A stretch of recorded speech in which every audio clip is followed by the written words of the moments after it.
ಕೆಲವೇ ಕ್ಷಣಗಳಲ್ಲಿ ಕವರೇಜ್ ಅನ್ನು ನೋಡ್ತಾ ಇದೀವಿ. ಯಾವುದೇ ಬ್ರೇಕ್ ಇಲ್ಲದೆ ನಿರಂತರವಾಗಿ ನಿಮಗೆ ಅಪ್ಡೇಟ್ಸ್ ಅನ್ನು ನೀಡ್ತಾ ಹೋಗ್ತೀವಿ. ಜೊತೆಗೆ ಬಿಹಾರದಿಂದ ಪಾಟ್ನಾದಿಂದ ಲೈವ್ ರಿಪೋರ್ಟ್ ಕೂಡ ನಿಮಗೆ ಸಿಗ್ತಾ ಹೋಗುತ್ತೆ. ಅಂಚೆ ಮತ ಎಣಿಕೆ ಈಗ NDA ಮುನ್ನಡೆಯನ್ನ ಸಾಧಿಸಿದೆ. ಅಂಚೆ ಮತ ಎಣಿಕೆ ಕಾರ್ಯದಲ್ಲಿ ಈಗ NDA ಮುನ್ನಡೆಯನ್ನ ಸಾಧಿಸಿದೆ ಅನ್ನೋ ಒಂದು ಮಾಹಿತಿ ಲಭ್ಯವಾಗ್ತಾ ಇದೆ. ಇನಿಷಿಯಲಿ ಏನು ಈ ಪೋಸ್ಟಲ್ ವೋಟ್ಸ್ ಗಳನ್ನ ಕೌಂಟ್ ಮಾಡಲಾಗ್ತಿದೆ, ಅದರಲ್ಲಿ NDA ಈಗ ಲೀಡ್ ಅನ್ನ ಪಡೆದಿದೆ ಅಂತ ಈಗ ಮಾಹಿತಿ ಸಿಗ್ತಾ ಇರೋದು. NDA 2 ಕ್ಷೇತ್ರಗಳಲ್ಲಿ ಲೀಡ್ ಅಲ್ಲಿದೆ. ನಂಬರ್ಗಳನ್ನು ಕೂಡ ನಮ್ಮ ಟ್ಯಾಲಿಯಲ್ಲಿ ನೋಡ್ತಾ ಇದ್ದಾರೆ ಸ್ಕ್ರೀನ್ ನಲ್ಲಿ. ಸೊ ಅಂಚೆ ಮತಗಳ ಎಣಿಕೆಯಲ್ಲಿ NDA ಈಗ ಮುನ್ನಡೆಯನ್ನ ಸಾಧಿಸಿದೆ. ನಾವು ಮಾತಾಡ್ತಾ ಇದ್ವಿ. ಋಷಿಕೇಶ್, ನಿಮಗೊಂದು ಪ್ರಶ್ನೆ ಕೇಳಿದೆ ನಾನು. ಈ ಯಾವ್ಯಾವ ಸಂಗತಿಗಳು ಈ ಬಾರಿ ಚುನಾವಣೆಯ ಮೇಲೆ ಮಹತ್ವದ ಪರಿಣಾಮವನ್ನು ಬೀರಿವೆ, ಅದು ಎಷ್ಟರ ಮಟ್ಟಿಗೆ ಫಲಿತಾಂಶದ ರೂಪದಲ್ಲಿ ಬರುತ್ತೆ ಅಂತ ಹೇಳಿ ಸರ್. ಋಷಿಕೇಶ್ ನೋಡ್ರಿ, ಬಿಹಾರದ ರಾಜಕಾರಣದಲ್ಲಿ ಹಿಂದೂ ಅಂದರೆ 1985ರಿಂದ ಇವತ್ತಿನ ತನಕ ಆಗಿರೋದು ಒಂದು ಏನು ಮುಖ್ಯ ಅಂತಂದರೆ ಅದು ವ್ಯಕ್ತಿ ಕೇಂದ್ರಿತ ಚುನಾವಣೆ. ಅಲ್ಲಿ ಪಕ್ಷಗಳು ಅಥವಾ ಕೋalition ಮ್ಯಾಟರ್ ಆಗೋದಿಲ್ಲ. ಯಾಕಂದರೆ ಇದೇ ನಿತೀಶ್ ಕುಮಾರ್ ಅವರು ಕಾಂಗ್ರೆಸ್ ಜೊತೆನೂ ಇದ್ದರು, BJP ಜೊತೆನೂ ಇದ್ದರು. ಮತ್ತು ಕಾಂಗ್ರೆಸ್ಸು ಮತ್ತು BJP ಅವು ಎರಡೂ ಮೈನರ್ ಪಾರ್ಟ್ನರ್ಸ್ ಕಳೆದ 30-40 ವರ್ಷಗಳಲ್ಲಿ. ಇದು ಒಂದೇ ಫ್ಯಾಕ್ಟರ್. ಇವತ್ತಿಗೂ ನಿತೀಶ್ ಕುಮಾರ್ ಅವರ ಸುತ್ತನೇ ಚುನಾವಣೆ ನಡೀತಾ ಇದೆ. ಎರಡನೇದು, ಅಲ್ಲಿ ಜಾತಿಗೆ ಒಂದೊಂದು ಪಕ್ಷಗಳು ಹುಟ್ಕೊಂಡವೆ. ಉದಾಹರಣೆಗೆ ಆ ಮಲ್ಲ ಜಾತಿಗಳವ್ರದ್ದು, ಕುಶ್ವಾಹ ಜಾತಿಗಳವ್ರದ್ದು, ಮುಸಾಹರಿಗಳದು, ಆಮೇಲೆ EBCಗಳದು ಎಲ್ಲರದು ಅವರು ಒಂದೊಂದೇ ಕ್ಯಾಂಡಿಡೇಟ್ ಎರಡೆರಡು ಕ್ಯಾಂಡಿಡೇಟ್ ಹಾಕಿದ್ರು ಸಹಿತ ಅಲ್ಲಿ ಪಾರ್ಟಿಗಳು. ಎರಡು ಕ್ಷೇತ್ರಗಳಲ್ಲಿ BJP ಮುನ್ನಡೆ ಅನ್ನುವಂಥ ವಿವರಗಳು ಬರ್ತಾ ಇವೆ. ಅಂಚೆ ಮತ ಎಣಿಕೆಯಲ್ಲಿ BJP 2 ಕ್ಷೇತ್ರಗಳಲ್ಲಿ ಮುನ್ನಡೆಯನ್ನು ನೋಡ್ತಾ ಇದೆ. ಮುಂದುವರಿಸಿ ಸರ್ ಋಷಿಕೇಶ್. ಅದೇ ಈ ಪಾಸ್ವಾನ್ ಅವರು ಚೇಂಜ್ ಆಗಿದ್ದಾರೆ. ಲಾಸ್ಟ್ ಟೈಮ್ ಅವರು ಎಲ್ಲ ಕ್ಷೇತ್ರಗಳು 243ರಲ್ಲಿ ತಮ್ಮ ಅಭ್ಯರ್ಥಿಗಳನ್ನು ಹಾಕಿ ಇಬ್ಬರಿಗೂ ಒಂಥರ ಪಾಠ ಕಲಿಸೋ ಥರ ಮಾಡಿದರು. ಆ ನಂತರ ಕೇಂದ್ರದಲ್ಲಿ ಮಿನಿಸ್ಟರ್ ಆದರು. ಈಗ ಅವರು ಕೋalitionನಲ್ಲಿ ಒಪ್ಕೊಂಡಿದ್ದಾರೆ. ಇದು ಒಂದನೇ ಫ್ಯಾಕ್ಟರ್. ಎರಡನೇದು, ಹಿಂದೆ JDUದವ್ರ ಸಂಖ್ಯೆ ಜಾಸ್ತಿ ಇರ್ತಾಯಿತ್ತು, BJP ಅವ್ರದ್ದು ಕಡಿಮೆ ಇರ್ತಾಯಿತ್ತು. ಆದರೆ ಈ ಸರಿ ಇಬ್ಬರು 101 ಮಾಡಿದ್ದಾರೆ, ಉಳಿದಿದ್ದನ್ನು ಬೇರೆ ಪಾರ್ಟಿ ಕೊಟ್ಟಾರೆ. ಎರಡನೇದು. ಮೂರನೇ ಫ್ಯಾಕ್ಟರು ಕಾಂಗ್ರೆಸ್. 2 ಕ್ಷೇತ್ರಗಳಲ್ಲಿ NDA ಅಂತ ಹೇಳಿದ್ವಿ. ಇನ್ನು 2 ಕ್ಷೇತ್ರಗಳಲ್ಲಿ ಮಹಾಗಠಬಂಧನ್ ಮುನ್ನಡೆಯನ್ನು ನೋಡ್ತಾ ಇದೆ. 2 ಕ್ಷೇತ್ರಗಳಲ್ಲಿ ಅವರು, 2 ಕ್ಷೇತ್ರಗಳಲ್ಲಿ ಇವರು. ಸ್ಕ್ರೀನ್ನ ಎಡಭಾಗದಲ್ಲಿ ನೀವು ಗ್ರಾಫಿಕ್ಸ್ ಮುಖಾಂತರ ನೋಡ್ತಾ ಇದ್ದೀರಿ. ಮಹಾಗಠಬಂಧನ್ 2 ಕಡೆಗೆ, ಇನ್ನು RJD ಅಂದ್ರೆ ಮಹಾಗಠಬಂಧನ್ RJD ಅಂತಂದ್ರೆ ಅದು ಮಹಾಗಠಬಂಧನ್ಗೆ ಬರುತ್ತದು. ಜನ್ಸುರಾಜ್ ಪಾರ್ಟಿ ಈಗ 1 ಕ್ಷೇತ್ರದಲ್ಲಿ ಮುನ್ನಡೆಯನ್ನ ಸಾಧಿಸಿದೆ ಅಂತ ಈಗ ಅಪ್ಡೇಟ್ ಸಿಗ್ತಾ ಇದೆ. 2 NDA 2 ಮಹಾಗಠಬಂಧನ್. ಹಾಗೆ ಜನ್ಸುರಾಜ್ ಪಾರ್ಟಿ 1 ಕ್ಷೇತ್ರದಲ್ಲಿ ಮುನ್ನಡೆಯನ್ನ ಸಾಧಿಸಿದೆ. ಹಾಗೆ ಅದರ್ಸ್ 1 ಕ್ಷೇತ್ರದಲ್ಲಿ. ಈಗ ನಂಬರ್ ಟ್ಯಾಲಿಯನ್ನ ನೋಡ್ತಾ ಇದ್ರೆ ಆರಂಭಿಕ ಒಂದು ಇದು ನೋಡಿದ್ರೆ ಹೇಗೆ ಆರಂಭ ಆಗಿದೆ ಅಕೌಂಟ್ಗಳು ಅಂತ ಆಲ್ಮೋಸ್ಟ್ ಬ್ಯಾಲೆನ್ಸ್ ಇದೆ. 2-2-1-1. ಸೊ ಜನ್ಸುರಾಜ್ ಪಾರ್ಟಿ ಈ ಬಾರಿ ಒಂದು ಗೇಮ್ ಚೇಂಜರ್ ಅಥವಾ ಒಂದು ಇಂಪ್ಯಾಕ್ಟ್ ಅನ್ನ ಮಾಡುತ್ತೆ. ಒಂದು ದೊಡ್ಡ ಮಟ್ಟ ಅಲ್ಲದಿದ್ರು ಕೂಡ ಯಾರಿಗೆ ಆಲ್ಟರ್ನೇಟಿವ್ ಬೇಕು, ಮಹಾಗಠಬಂಧನ್ NDA ಅಂತವರು ಜನ್ಸುರಾಜ್ ಜೊತೆ ಹೋಗ್ತಾರಾ ಅನ್ನೋ ಪ್ರಶ್ನೆ ಇತ್ತು. ಈಗ 1 ಕ್ಷೇತ್ರದಲ್ಲಿ ಈಗ ಜನ್ಸುರಾಜ್ ಪಾರ್ಟಿ ಅಂಚೆ ಮತ ಎಣಿಕೆ ಕಾರ್ಯದಲ್ಲಿ ಈಗ NDA 3 ನಾವೀಗ ನೋಡ್ತಾ ಇದೀವಿ. NDA 3 ಕ್ಷೇತ್ರಗಳಲ್ಲಿ ಮುನ್ನಡೆ, ಮಹಾಗಠಬಂಧನ್ 2 ಹಾಗೆ ಜನ್ಸುರಾಜ್ ಪಾರ್ಟಿ 1. ಸೊ ಆರಂಭಿಕ ಲೀಡ್ ಅನ್ನು ನಾವು ನೋಡ್ತಾ ಹೋದ್ರೆ ಅಂಚೆ ಮತ ಎಣಿಕೆ ಕಾರ್ಯದಲ್ಲಿ NDA 3 ಹಾಗೆ ಮಹಾಗಠಬಂಧನ್ 2, ಜನ್ಸುರಾಜ್ 1 ಹಾಗಿತರರು 1. ಇವತ್ತು ಬೆಳಗ್ಗಿನ ಒಂದು ಟ್ರೆಂಡ್ ಅನ್ನು ನೋಡ್ತಾ ಇದ್ದೀವಿ. ಬೆಳಗ್ಗೆ 8 ಗಂಟೆ ಈ ಅಂಚೆ ಮತ ಎಣಿಕೆ ಆರಂಭ ಆದಾಗ ಇದೀಗ NDA 4 ಕ್ಷೇತ್ರಗಳಲ್ಲಿ ಮುನ್ನಡೆಯನ್ನ ಸಾಧಿಸ್ತಾ ಇದೆ. ಅಂಚೆ ಮತ ಎಣಿಕೆಯಲ್ಲಿ NDAಗೆ ಮುನ್ನಡೆ 4 NDA, ಮಹಾಗಠಬಂಧನ್ 2, ಜನ್ಸುರಾಜ್ 1. ಒಂದು ಪಾಸಿಟಿವ್ ಸ್ಟಾರ್ಟ್ ಜನ್ಸುರಾಜ್ಗೆ ಅಂತ ಹೇಳಬೇಕು. ಯಾಕಂದ್ರೆ ಈ ಬಾರಿ ಒಂದಷ್ಟು ಆಂದೋಲನ ಮಾಡಿ, ಪಾದಯಾತ್ರೆಗಳನ್ನ ಮಾಡಿ ಒಂದು ಬದಲಾವಣೆ ತರಬೇಕು, ಬಿಹಾರ್ ಬದಲೋ ಅನ್ನೋ ಘೋಷಣೆ ಜೊತೆಗೆ ಪ್ರಶಾಂತ್ ಕಿಶೋರ್ ಏನು ಇಳಿದಿದ್ರು. ಈಗ ಮೊದಲ ಒಂದು ಒಳ್ಳೆ ಸೂಚನೆ ಅಂತ ಹೇಳಬೇಕು. 1 ಕ್ಷೇತ್ರದಲ್ಲಿ ಈಗ ಮುನ್ನಡೆಯನ್ನ ಆರಂಭದಲ್ಲೇ ಸಾಧಿಸಿದ್ದಾರೆ. 4-2-1 NDA 4 ಹಾಗೆ ಮಹಾಗಠಬಂಧನ್ 2. ಈಗ ಮತ್ತೊಂದು ಅಪ್ಡೇಟ್ ಸಿಗ್ತಾ ಇದೆ. NDA ಅಂಚೆ ಮತ ಎಣಿಕೆ ಕಾರ್ಯದಲ್ಲಿ ಈಗ 5 ಕ್ಷೇತ್ರಗಳಲ್ಲಿ ಮುನ್ನಡೆಯನ್ನ ಸಾಧಿಸಿದೆ. ನಿಧಾನವಾಗಿ NDA ಸಂಖ್ಯೆಗಳು ಹೆಚ್ಚಾಗ್ತಾ ಇರೋದು 5 ಕ್ಷೇತ್ರಗಳಲ್ಲಿ. ಈಗ ನಿಮಗೆ ಡೀಟೇಲ್ ಅನ್ನು ನೀಡ್ತಾ ಇದ್ದೀವಿ. ಬಿಹಾರ ಚುನಾವಣೆಯ ಮ್ಯಾಜಿಕ್ ನಂಬರ್ 122, ಮಹಾಗಠಬಂಧನ್ 2 ಕಡೆ, ಅದು 2 ಕೂಡ ನಾವು ನೋಡ್ತಾ ಇದ್ರೆ ಈಗ RJD ಮುನ್ನಡೆಯ ಸಾಧಿಸಿರೋದು. 143 ಕ್ಷೇತ್ರಗಳಲ್ಲಿ ಅಭ್ಯರ್ಥಿಗಳನ್ನ ಕಣಕ್ಕಿಳಿಸಲಾಗಿತ್ತು. ಇನ್ನು NDA ಈಗ ನಿಧಾನವಾಗಿ 6ಕ್ಕೆ ಏರಿಕೆ ಆಗ್ತಿದೆ ಅಂಚೆ ಮತ ಎಣಿಕೆಯಲ್ಲಿ. 6 ಕ್ಷೇತ್ರಗಳಲ್ಲಿ ಮುನ್ನಡೆಯನ್ನ ಸಾಧಿಸಿದೆ. ಅಂಚೆ ಮತ ಎಣಿಕೆ ಆರಂಭ ಆಗಿದೆ. ಈಗ NDA ಮುನ್ನಡೆ, ನಮ್ಮ ಟ್ಯಾಲಿಯನ್ನು ನೀವು ಗಮನಿಸ್ತಾ ಇದ್ರೆ 7 ಕಡೆ NDA ಈಗ ಮುನ್ನಡೆಯನ್ನ ಸಾಧಿಸಿರೋದು ನಿಮಗೆ ಡೀಟೇಲ್ ಅನ್ನ ನೀಡ್ತಾ ಇದ್ದೀವಿ. ಜೊತೆಗೆ ಮುಂದಿನ ಹಂತದಲ್ಲಿ NDA ಅಲ್ಲಿ BJP ಇದೆಷ್ಟು, JDU ಹೇಗೆ, ಇದರ ಬಗ್ಗೆ ಕೂಡ ನಿಮಗೆ ಬೈಫರ್ಕೇಟ್ ಮಾಡಿ ಅದರ ಡೀಟೇಲ್ಸ್ ಅನ್ನ ಕೂಡ ಕೊಡ್ತೀವಿ. ಆದ್ರೆ ಈಗ NDA ಮೈತ್ರಿಕೂಟಕ್ಕೆ 7 ಕ್ಷೇತ್ರಗಳಲ್ಲಿ ಮುನ್ನಡೆ ಸಿಕ್ಕಿದೆ. ಹಾಗೆ 2 ಕ್ಷೇತ್ರದಲ್ಲಿ ಮಹಾಗಠಬಂಧನ್, ಆ ನಂಬರ್ ಈಗ ನಿರಂತರವಾಗಿ NDA ಅದು ಜಾಸ್ತಿ ಆಗ್ತಿದೆ. ಹಾಗೆ ಮಹಾಗಠಬಂಧನ್ ಕೂಡ ಮುಂದಿನ ಹಂತದಲ್ಲಿ, ಇದೆಲ್ಲ ಜಸ್ಟ್ ಇನಿಷಿಯಲ್ ಸ್ಟೇಜ್ ಆಗಿರೋದ್ರಿಂದ ಮುಂದೆ ನಾವು ಒಂದಷ್ಟು ಬದಲಾವಣೆಗಳನ್ನ ಗಣಿತ ನೋಡ್ತೀವಿ. NDA 9 ಕ್ಷೇತ್ರಗಳಲ್ಲಿ ಮುನ್ನಡೆ. ಅಂಚೆ ಮತ ಎಣಿಕೆಯಲ್ಲಿ NDA ಮುನ್ನಡೆಯನ್ನ ಕಾಣ್ತಾ ಇದೆ. 9 ಕ್ಷೇತ್ರಗಳಲ್ಲಿ ಆರಂಭಿಕ ಮುನ್ನಡೆ NDAದು.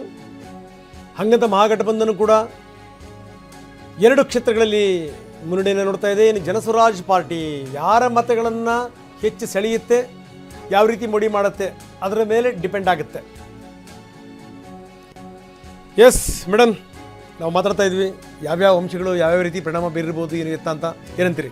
ತೇಜಸ್ವಿ ಯಾದವ್ ಅವರ ಕಾಮೆಂಟ್ ನೋಡ್ಕೊಂಡು ಬಂದ್ರೆ ನಿಜವಾಗ್ಲೂ ಈ ವೋಟ್ ಚೋರಿ ಕ್ಯಾಂಪೇನ್ ಅವ್ರು ಏನ್ ಮಾಡಬೇಕಿತ್ತು ಅಂತ ಬಯಸ್ತಿದ್ರು ಅದ್ರದ್ದು ಒಂದು ಪೂರ್ಣವಾದಂತಹ ಫಲಿತಾಂಶ ನಾವಿತ್ತು ನೋಡ್ತಾ ಇದೀವಿ. ಸುಪ್ರೀಂ ಕೋರ್ಟ್ನೇ ಅಬ್ಸರ್ವ್ ಮಾಡಿರೋದು ಏನು ಅಂದ್ರೆ, ಕಾಂಗ್ರೆಸ್ಗೆ ಡೈರೆಕ್ಟಿವ್ ಕೊಟ್ಟಿರೋಂಥದ್ದು, ನಿಮಗೆ ಎಲೆಕ್ಷನ್ ಗೆದ್ದಾಗ EVM ಚೆನ್ನಾಗಿ ವರ್ಕ್ ಆಗುತ್ತೆ, ಗೆಲ್ದೇ ಇರಬೇಕಾದಾಗ ನಿಮಗೆ ವರ್ಕ್ ಆಗಲ್ಲ ಅನ್ನೋದು ಒಂದು ಡೈರೆಕ್ಟಿವ್ ಕೊಟ್ಟಿರೋಂಥದ್ದು. ಇದನ್ನ ಹೇಳ್ತಾ ಯಾವ ಜಂಗಲ್ ರಾಜ್ ನಡೆಸಿದಂತಹ RJD ಅವರು ಬ್ಯಾಲೆಟ್ ಬೂತ್ ಕ್ಯಾಪ್ಚರಿಂಗ್ ಅಲ್ಲಿ PhD ಮಾಡಿದಂತಹ RJD ಇವತ್ತು ಚುನಾವಣಾ ಫಲಿತಾಂಶ ಬರೋದಕ್ಕಿಂತ ಮುಂಚೆನೇ EVM ಸರಿಯಾಗಿ ವರ್ಕ್ ಆಗ್ತಿಲ್ಲ ಅಂತ ಹೇಳ್ತಾರಲ್ಲ, ಅಥವಾ ಈ ಒಂದು ಎಲೆಕ್ಷನ್ ಬಗ್ಗೆ ಒಂದು ನಿಮಿಷ ಅಪ್ಡೇಟ್ ಕೊಟ್ಬಿಡ್ತೀನಿ. ಈಗ 10 ಕ್ಷೇತ್ರಗಳಲ್ಲಿ NDA ಮುನ್ನಡೆಯನ್ನ ಸಾಧಿಸಿದೆ. ಅದರಲ್ಲಿ ಬಿಜೆಪಿಯ ಪ್ರಾಬಲ್ಯ ಹೆಚ್ಚಾಗಿರೋದು ನಾವು ಗಮನಿಸ್ತಾ ಇದ್ದೀವಿ. NDA 10 ಕ್ಷೇತ್ರಗಳಲ್ಲಿ ಅಂಚೆ ಮತ ಎಣಿಕೆ ಈಗ ಆರಂಭ ಆಗಿರೋದು ಅಂಚೆ ಮತ ಎಣಿಕೆ ಮಾತ್ರ. ರಾಘೋಪುರ ಕ್ಷೇತ್ರ ಬಹಳ ಪ್ರತಿಷ್ಠಿತ ಕ್ಷೇತ್ರ. ತೇಜಸ್ವಿ ಯಾದವ್ ಈಗ ಮುನ್ನಡೆಯನ್ನ ಸಾಧಿಸಿದ್ದಾರೆ. ಕೇವಲ 2 ಕ್ಷೇತ್ರಗಳಲ್ಲಿ ಮಾತ್ರ ಮಹಾಗಠಬಂಧನ್ ಈಗ ಮುನ್ನಡೆಯಲ್ಲಿರೋದು. ಈಗ ನಿಧಾನವಾಗಿ ಮಹಾಗಠಬಂಧನ್ ನಂಬರ್ ಕೂಡ ಹೆಚ್ಚಾಗ್ತಿದೆ. ತಾರಾಪುರದಲ್ಲಿ ಸಾಮ್ರಾಟ್ ಚೌಧರಿ ಮುನ್ನಡೆಯನ್ನ ಸಾಧಿಸಿದ್ದಾರೆ. NDA 14 ಕ್ಷೇತ್ರಗಳಲ್ಲಿ ಮುನ್ನಡೆಯನ್ನ ಸಾಧಿಸಿದೆ. ಮಹಾಗಠಬಂಧನ್ 4. ಈಗ ಅಂಚೆ ಮತ ಎಣಿಕೆ ಆಗ್ತಿರೋದು ಈಗ NDA ಮುನ್ನಡೆಯನ್ನ ಸಾಧಿಸಿದೆ. ಬಿಜೆಪಿ ಆಲ್ರೆಡಿ 14ರಲ್ಲಿ ಸುಮಾರು 8ರಿಂದ 9 ಕ್ಷೇತ್ರಗಳಲ್ಲಿ ಲೀಡ್ ಅನ್ನ ಪಡ್ಕೊಂಡು ಮುನ್ನುಗ್ತಾ ಇದೆ. 14 ಕ್ಷೇತ್ರಗಳಲ್ಲಿ NDA ಮುನ್ನಡೆ. ಇವತ್ತು ಬೆಳಗ್ಗಿನ ಟ್ರೆಂಡ್ ಇದು. ಅಂಚೆ ಮತಗಳ ಎಣಿಕೆ ಆರಂಭ ಆಗಿರೋದಷ್ಟೇ. ಈಗ 14 NDA, 4 ಮಹಾಗಠಬಂಧನ್, 1 ಕ್ಷೇತ್ರದಲ್ಲಿ ಜನಸುರಾಜ್ ಪಾರ್ಟಿ, ಹಾಗೆ HM 1 ಕ್ಷೇತ್ರದಲ್ಲಿ ಮುನ್ನಡೆಯನ್ನ ಸಾಧಿಸಿದೆ. ಸುರ್ಭಿ ಅವರು ಹೇಳ್ತಾ ಇದ್ರಿ, ಈ ಆರಂಭಿಕವಾಗಿ ತೇಜಸ್ವಿ ಯಾದವ್ ಏನ್ ಹೇಳಿದ್ರು, ಆರಂಭದಲ್ಲಿ NDA ಪ್ರಾಬಲ್ಯ ಇರುವಂತಹ ಕ್ಷೇತ್ರಗಳ ಕೌಂಟಿಂಗ್ ಸ್ಟಾರ್ಟ್ ಆಗುತ್ತೆ, ಆ ಥರ ಒಂದು ಟ್ರೆಂಡ್ ಅನ್ನು ಕ್ರಿಯೇಟ್ ಮಾಡಲಾಗುತ್ತೆ ಅನ್ನೋದು ಅದಕ್ಕೆ ಪೂರಕವಾಗಿದೆಯಾ ಅಥವಾ ಇಲ್ಲ ಇದು ನ್ಯಾಚುರಲಿ ಆಗ್ತಿದೆ? ಅಲ್ಲ, ಎಲ್ಲಾ ಕ್ಷೇತ್ರಗಳು ಫೈನಲಿ ಕೌಂಟ್ ಆಗೇ ಆಗುತ್ತೆ. ಅವರು ಯಾವ್ದಾದ್ರು ಒಂದು ಎಕ್ಸ್ಕ್ಯೂಸ್ ಹುಡುಕ್ತಾ ಇದ್ದಾರೆ. ಯಾಕೆಂದ್ರೆ ಅವ್ರಿಗೆ ಗೊತ್ತಿದೆ ಯಾವ RJD ಬೂತ್ ಕ್ಯಾಪ್ಚರಿಂಗ್ ಮತ್ತೆ ಮತಚೋರಿನಲ್ಲಿ PhD ಮಾಡಿದಾರೋ, ಬೇರೆ ಯಾವ್ದ್ರಲ್ಲಿ PhD ಮಾಡಿದ್ದಾರೆ ಓದಿದ್ದಾರೆ ಮುಖ್ಯ ಆಗ್ತಾ ಇಲ್ಲ. ಇದರಲ್ಲಿ ವೋಟ್ ಚೋರಿನಲ್ಲಿ PhD ಮಾಡಿರುವಂತಹ RJD ಆ ಒಂದು ಸೈಂಟಿಫಿಕ್ ಸ್ಟೀಲಿಂಗ್ ಆಫ್ ವೋಟ್ಸ್ ಅಂತ ಶುರುವಾಗಿದ್ದು ಇಲ್ಲಿಂದನೇ, RJD ಅವರ ರೂಲಿನಂತಾನೆ. ಮೇಡಮ್ 19 ಕ್ಷೇತ್ರಗಳಲ್ಲಿ NDA ಮುನ್ನಡೆ. NDA 19 ಕ್ಷೇತ್ರಗಳಲ್ಲಿ ಮುನ್ನಡೆ ನೋಡ್ತಾ ಇದೆ. ಅದರಲ್ಲಿ ಬಿಜೆಪಿ ಪಾತ್ರ 11 ಕ್ಷೇತ್ರಗಳಲ್ಲಿ ಬಿಜೆಪಿ ಮುನ್ನಡೆ. JDU 5 ಕ್ಷೇತ್ರಗಳಲ್ಲಿ, ಅಂದರೆ ಜಾಸ್ತಿ ಆಗುತ್ತೆ ಇನ್ನೂ. HM ಹಿಂದೂಸ್ತಾನ್ ಆವಾಮ್ ಮೋರ್ಚಾ, ಅದು ಕೂಡ 1 ಕ್ಷೇತ್ರದಲ್ಲಿ ಮುನ್ನಡೆ ನಾವು ನೋಡ್ತಾ ಇದ್ದೀವಿ. ಮುನ್ನಡೆ ಹಿನ್ನಡೆಗಳನ್ನು NDA ಇಲ್ಲಿ ಸ್ಪಷ್ಟ ಮುನ್ನಡೆಯಲ್ಲಿದೆ. ಆರಂಭಿಕ ವಿವರಗಳು, NDA ಈಗ 19ಕ್ಕೆ ಹೋಗಿದೆ, ಮಹಾಗಠಬಂಧನ್ 9ಕ್ಕೆ ಬಂದಿದೆ. ಆರಂಭದಲ್ಲಿ ಒಂದಷ್ಟು ಗೊಂದಲಗಳಾಗಿದ್ದು ನಿಜ. ಎಲ್ಲೋ ಒಂದು ಕಡೆಗೆ ಏನು ಅಂದರೆ ಮತ್ತೆ ಇವರು ಜಟಾಪಟಿ ಶುರುವಾಗ್ಬಿಡುತ್ತೇನೋ NDAನಲ್ಲಿ ಅನ್ನುವಂಥ ಮಾತಿತ್ತು. ಅದರಲ್ಲೂ ನಾಯಕರು ಅಮಿತ್ ಶಾ ಅವರನ್ನು ಭೇಟಿ ಮಾಡುವಂಥ ಸಂದರ್ಭದಲ್ಲಿ ಇಲ್ಲಿ ಎಲ್ಲವೂ ಕೂಡ ಸರಿ ಇಲ್ಲ NDAನಲ್ಲಿ ಅಂತ ಹೇಳೋದಂಥ ರೀತಿ ಇತ್ತಲ್ಲ, ಅದೆಲ್ಲವೂ ಕೂಡ ಏನಾಗುತ್ತೆ ಅಂತ. ಜೊತೆಗೇನು ಅಂದರೆ ಒಂದು ಕಡೆಗೆ ಈ ಪಾಸ್ವಾನ್ ಮಗ JDU ಎಲ್ಲೆಲ್ಲ ಅಭ್ಯರ್ಥಿಗಳಿದ್ದಾರೆ ಅಲ್ಲೆಲ್ಲ ಅಭ್ಯರ್ಥಿಗಳನ್ನ ಘೋಷಣೆ ಮಾಡಿದ್ದು, ಇವೆಲ್ಲವೂ ಕೂಡ ಗೊಂದಲಗಳಿತ್ತು. ಅದೆಲ್ಲದರ ಹೊರತಾಗಿನೂ ಕೂಡ ಅದೆಲ್ಲವೂ ಕೂಡ ಬಹಳ ಬೇಗ ಸರಿ ಮಾಡಿಕೊಂಡ್ರು. ಅಂಚೆ ಮತ ಎಣಿಕೆಯಲ್ಲಿ NDA ಸ್ಪಷ್ಟ ಮುನ್ನಡೆಯಲ್ಲಿದೆ. ಆರಂಭಿಕ ಮುನ್ನಡೆ NDAಗೆ. ಅದರ ವಿವರಗಳನ್ನು ನೀವು ನೋಡ್ತಾ ಇದ್ದೀವಿ. ಇನ್ನು ಮಹಾಗಠಬಂಧನ್ 13 ಕ್ಷೇತ್ರಗಳಲ್ಲಿ ಮುನ್ನಡೆಯಲ್ಲಿದೆ. ಮಹಾಗಠಬಂಧನ್ NDA 23 ಕ್ಷೇತ್ರಗಳಲ್ಲಿ. ಈಗ ಅಂಚೆ ಮತ ಎಣಿಕೆ ಆರಂಭ ಆಗಿರೋದು. ಎನ್ಡಿಎ 23 ಕ್ಷೇತ್ರಗಳಲ್ಲಿ ಮುನ್ನಡೆಯನ್ನ ಸಾಧಿಸಿದೆ. ಬಿಜೆಪಿ 101 ಕ್ಷೇತ್ರಗಳಲ್ಲಿ ಅಭ್ಯರ್ಥಿಯನ್ನು ಕಣಕ್ಕಿಳಿಸಿತ್ತು, ಹಾಗೆ ಜೆಡಿಯು ಕೂಡ. ಆದರೆ ಬಿಜೆಪಿ 12 ಕ್ಷೇತ್ರಗಳಲ್ಲಿ ಹಾಗೆ ಜೆಡಿಯು 8 ಕ್ಷೇತ್ರಗಳಲ್ಲಿ ಮುನ್ನಡೆಯನ್ನ ಸಾಧಿಸಿದೆ. ಹಾಗೆ ಎಲ್ಜೆಪಿ 1 ಸ್ಥಾನಗಳಲ್ಲಿ ಮುನ್ನಡೆಯನ್ನ ಸಾಧಿಸಿ ಮುನ್ನುಗ್ತಾ ಇರೋದು. ಹಾಗೆ ಜನ್ಸುರಾಜ್ 1 ಕ್ಷೇತ್ರದಲ್ಲಿ ಲೀಡ್ ಅನ್ನ ಪಡ್ಕೊಂಡಿದೆ. ನಾವು ಬೆಳಗಿನ ನಂಬರ್ ನೋಡ್ತಾ ಇದ್ದೀವಿ, 23 ಎನ್ಡಿಎ, 13 ಮಹಾಗಠಬಂಧನ್. ಅಂಡ್ ಅಲಿನಗರ ವಿಧಾನಸಭಾ ಕ್ಷೇತ್ರದಿಂದ ಮೈಥಿಲಿ ಠಾಕೂರ್ ಮುನ್ನಡೆಯಲ್ಲಿದ್ದಾರೆ. ಮೈಥಿಲಿ ಠಾಕೂರ್ ಬಹಳ ಅದ್ಭುತವಾದಂಥ ಗಾಯಕಿ. ಏನಾದರೂ ರಾಮ್ ಕಥಾ ಇದ್ದಂಥ ಸಂದರ್ಭದಲ್ಲಿ ಜನ ದೊಡ್ಡ ಪ್ರಮಾಣದಲ್ಲಿ ಸೇರ್ತಾರೆ ಉತ್ತರ ಭಾರತದಲ್ಲಿ. ಸೊ ಅಲ್ಲಿ ಬಹಳ ಅದ್ಭುತವಾಗಿ ಹಾಡ್ತಾರೆ. ತುಂಬ ಜನರ ಮನೆ ಮನಸ್ಸುಗಳನ್ನು ಮುಟ್ಟಿರುವಂಥ ಗಾಯಕಿ. ಆಕೆ ಈಗ ಮುನ್ನಡೆಯಲ್ಲಿದ್ದಾರೆ. ರಾಘೋಪುರ ಕ್ಷೇತ್ರದಿಂದ ಲಾಲು ಪುತ್ರ ಮುನ್ನಡೆಯನ್ನು ನೋಡ್ತಾ ಇದ್ದಾರೆ. ನಾವು ನೋಡ್ತಾ ಇದ್ದೀವಿ ಎನ್ಡಿಎ 23, MGB ಮಹಾಗಠಬಂಧನ್ 15 ಕ್ಷೇತ್ರಗಳಲ್ಲಿ ಮುನ್ನಡೆ. ನಾವು ತೋರಿಸ್ತಾ ಇದ್ದೀವಿ ನಿಮಗೆ ಸ್ಕ್ರೀನ್ನ ಮೇಲ್ಭಾಗದಲ್ಲಿ. ನೀವು ಎನ್ಡಿಎ, MGB ಮತ್ತು ಬೇರೆ ಬೇರೆ ಪಾರ್ಟಿಯವರು ಎಷ್ಟು ಕಡೆಗೆ ಮುನ್ನಡೆ ನಾವು ನೋಡ್ತಾ ಇದ್ದೀವಿ ಸ್ಕ್ರೀನ್ನ ಎಡಭಾಗದಲ್ಲಿ ಮತ್ತು ಬಲಭಾಗದಲ್ಲಿ. ಅಂದರೆ ಮಹಾಗಠಬಂಧನ್ ಮತ್ತು ಎನ್ಡಿಎ ಅದರ ವಿವರಗಳನ್ನು ನಾವು ನಿಮಗೆ ತೋರಿಸ್ತಾ ಇದ್ದೀವಿ. ಇನ್ನು ಕೆಳಗಡೆಗೆ ಬ್ರೇಕಿಂಗ್, ನಿರಂತರವಾಗಿ ನಾನ್ ಸ್ಟಾಪ್ ಕವರೇಜನ್ನು ಟಿವಿನ ನಿಮಗೋಸ್ಕರ ಕೊಡ್ತಾ ಇದೆ. ಎನ್ಡಿಎ 30 ಕ್ಷೇತ್ರಗಳಲ್ಲಿ ಮುನ್ನಡೆ. 30 ಕ್ಷೇತ್ರಗಳಲ್ಲಿ ಎನ್ಡಿಎ ಮುನ್ನಡೆ. ಮಹಾಗಠಬಂಧನ ವಿವರಗಳು. ಮಹಾಗಠಬಂಧನ್ 17 ಕ್ಷೇತ್ರಗಳಲ್ಲಿ ಮುನ್ನಡೆ.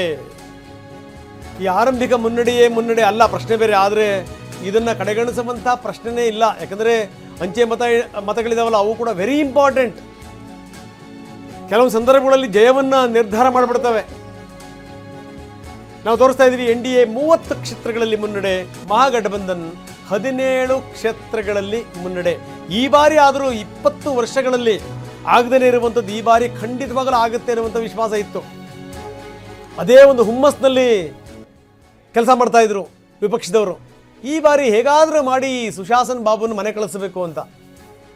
ಆರೋಗ್ಯ ಸರಿಯಿಲ್ಲ ನಿಜ, ವಯಸ್ಸಾಗಿರುವಂಥದ್ದು ನಿಜ, ಆರೋಗ್ಯ ಸರಿಯಿಲ್ಲ ಅನ್ನುವಂಥದ್ದು ನಿಜ. ಆದರೆ ಅವರ ಜನಪ್ರಿಯತೆ ಇದೆಯಲ್ಲ, ಜನಪ್ರಿಯತೆಗೆ ಕುಂದು ಬಂದಿಲ್ಲ ಅನ್ನುವಂಥದ್ದು ಮತ್ತೊಮ್ಮೆ ಸಾಬೀತಾಗ್ಬಿಡುತ್ತೆ ಈ ಬಾರಿ ಮತ್ತೊಂದು ಸರಿ ಗೆದ್ರೆ.